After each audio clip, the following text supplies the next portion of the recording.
Tension would be a fair way of putting it. A lot of the tension was relieved by just shouting and yelling. I mean, it's amazing how cathartic it is to scream at your bandmates. Stewart Copeland, it's nice to have you here today as well. Well, thanks for having me. Oh, it's good. And it's a fleeting visit to the UK. Well, actually, no, I'm here for a week. And I've been staying up in. That's quite short. Yeah, and I'm from this town. Don't let my accent fool you. I grew up in London town. I grew up on the kind of wrong side of the tracks. Up in St. John's Wood, up in the Wood. Wrong side of the Bakerloo line anyway. Yeah. Which is now called the Jubilee. Now, hang on a minute. How easy is it for someone like you to get on the tube? Very easy. I haven't done it in 20 years. That's not true. I was on the tube last time I was in London. But there's 3 more lines than there used to be. And my Bakerloo line, which used to be brown and went from Piccadilly Circus up to, you take the right-hand thing, which goes to Stanmore, to St. John's Wood, is not there anymore. It's now the Jubilee line. Well, there is the Bakerloo line still there, but there's also the Jubilee, and then there's the Elizabeth line as well. So yes, if you need a lesson, I'll give you one there. Well, as a kid, I was kind of a train spotter, and I was obsessed with the London Underground. I didn't watch specific trains, but I was obsessed with the London Underground. Yeah, you've gone on. You don't need to get the Underground because you have moved on and up and you're doing amazing things. Now, tomorrow night you're playing at the London Coliseum. It's a huge, huge event. And talk me through what the show is going to consist of. Well, it's songs that people know. They've had them rammed down their throats for the last 30 years. Message in a Bottle, Can't Stand Losing You, Every Breath You Take. But I have messed with them. I have deranged them for orchestra. And first of all, the deranging part is that I cut up the songs for another purpose, for a film score that I did. And once the scalpel was out, the orgy began. You're like, look what I can do. The songs were not broken, but that doesn't mean I can't fix them. Is it weird, though, taking these huge songs that we all know, everyone knows them, everyone loves them, they've all stood the test of time, yet when you can come in and then cut them apart and do something different, is it quite exciting? Well, it is, and audiences do seem to like it. I've been playing this show for over a year now, and it burns down the building every time. And there's enough that you recognize so that you get that that tingle of the memories. And memory and music are very closely aligned, attached. And so it's just much more emotional. Material that has much more emotional impact. And that's what us stage performers live for, is emotional impact. And so, but there's enough new. The texture of the orchestra. It's all about the orchestra, but the orchestra for just one night, and I play with a different orchestra in every city. The Atlanta Symphony here, the Nashville Symphony there, the Chicago Symphony, whatever, and here the November Orchestra, the Novello Orchestra. And they're all different, but they all play exactly the chart, and it's an orchestral texture that rocks. And my mission for the evening is to turn this august symphony orchestra into a rock band, but with all of the textures, all the vocabulary, all the cool stuff that an orchestra can do. They really can rock. An orchestra can do that. There's a whole bunch of people on the stage, and they can rock. And you're playing as well? Oh, I'm banging stuff. Okay, of course. good. Of and course. The songs are sung.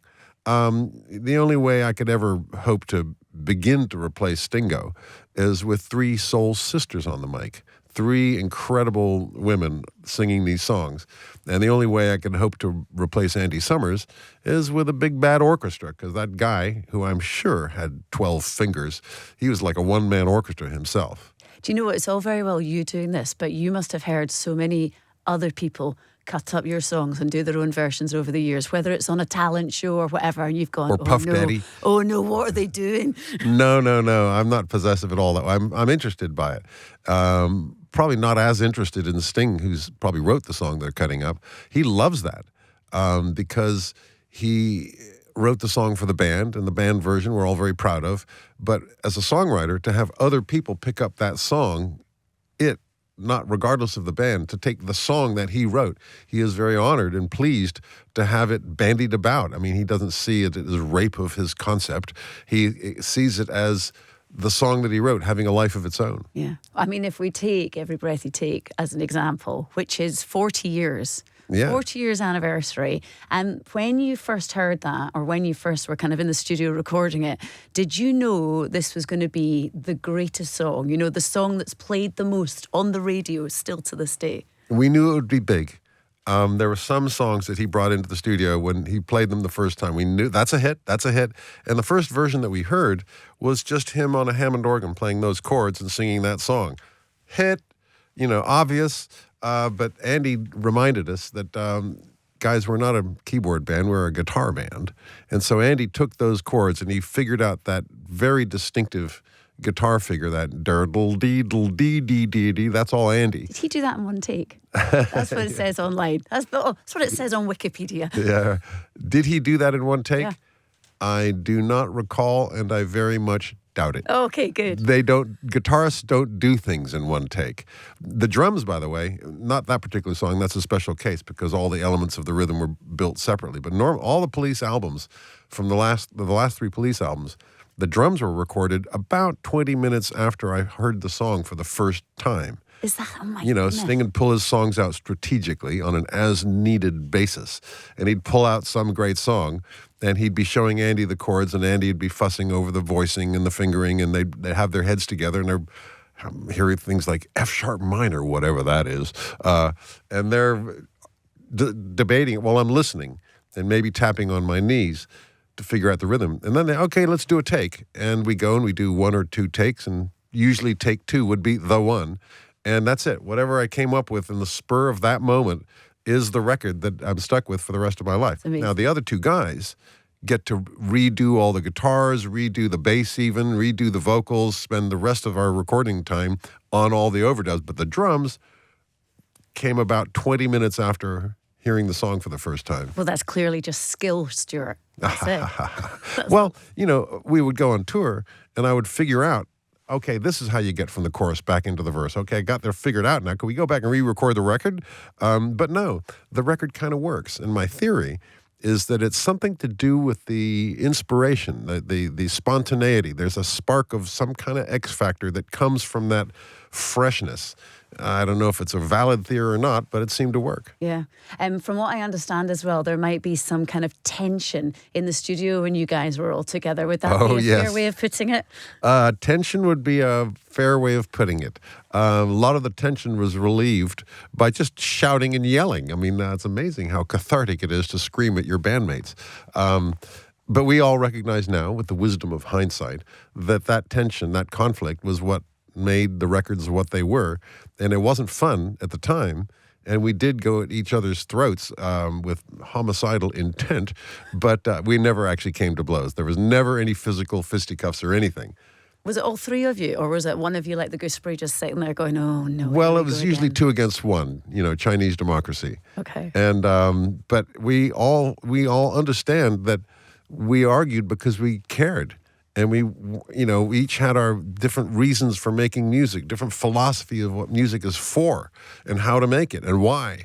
And those 3 conflicting ideas did clash in the studio, but did produce a result of which we are very proud. Yeah. And we were talking a short moment ago about when you were in New York performing. Was it your last kind of collection of shows? Because 2008 was your final gig together. And I was in New York in 2007 when you'd all been performing. I know that you've all said that you wouldn't get back together to do more work or more albums. Do you think you'd ever do a gig again if there was an event? Hey, look, I'm optimistic. I would give us at least a 1% chance. Okay, fine. Good. Well, that's a chance. Well, that's a chance. We are enjoying each other's company. We get along really well. In fact, even when we were screaming at each other in the studio, over dinner, we'd be laughing and joking, and we're deeply bonded. We went through a lot together, and we are like siblings, deeply bonded. And it's nice like this. And I'm enjoying. In fact, we have laughed amongst ourselves. We were in touch by email and so on. We send each other daft Instagram, clips and so on. And we have all remarked on the fact that Andy's off in Brazil playing police songs with a band called Call the Police, and it's a 3-piece band with his drummer is a good friend of mine, João Barón, who's just a killer drummer. I would go see that show, and Sting's playing his songs, of course, and so am I. And we've remarked amongst ourselves how much fun it is to play those songs without those other 2 guys. Yeah. And we love each other, but we enjoy making music with not the bass player turning around and telling me whether to play my hi-hat or not. Yeah. I'm not used to the bass player turning around and having an opinion on what I'm doing. I love that. I love that you're all still. Do you have a little WhatsApp group? It's not called the Police, is it? No. Oh, just checking, just in case. Also, We're not that bonded. We're not Rush. just wanted to Other check. bands I've discovered, because I thought bands were all about that kind of conflict.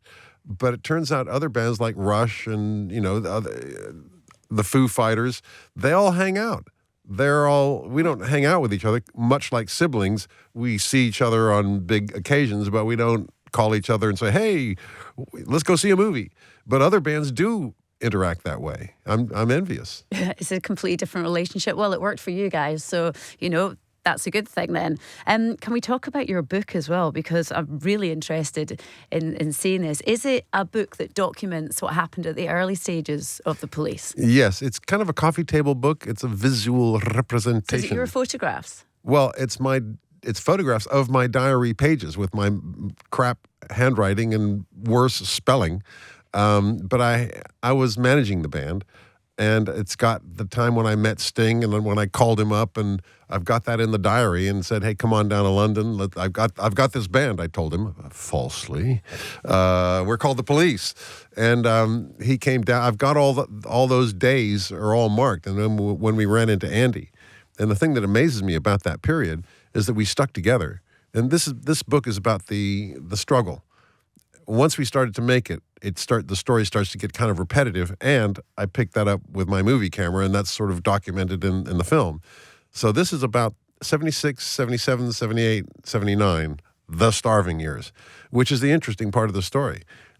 We stuck together in spite of not having Roxanne. We had no message in a bottle. Sting had not started to write songs yet. They were originally my dumb songs, which were utilitarian. I only, quote, wrote them as something to play in the punk clubs.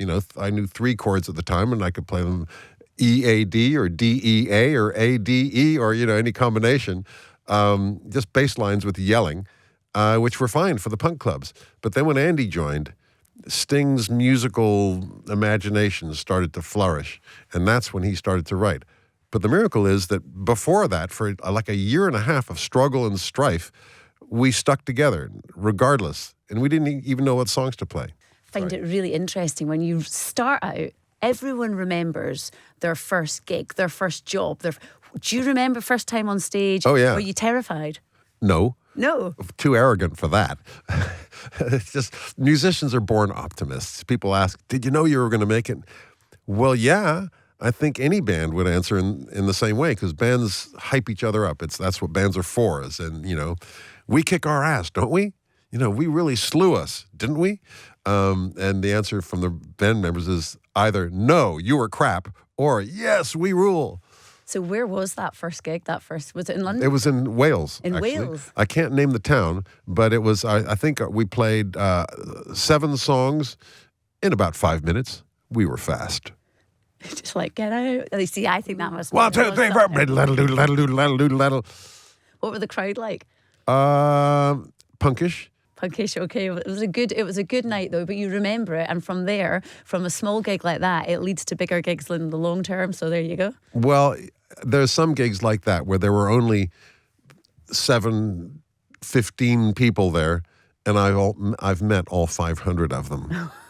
Amazing. I was there in Aberystwyth or whatever Welsh town that was. Listen, thank you very much. It's been lovely to chat to you. Well, thank you for listening. Okay. Good luck at the gig.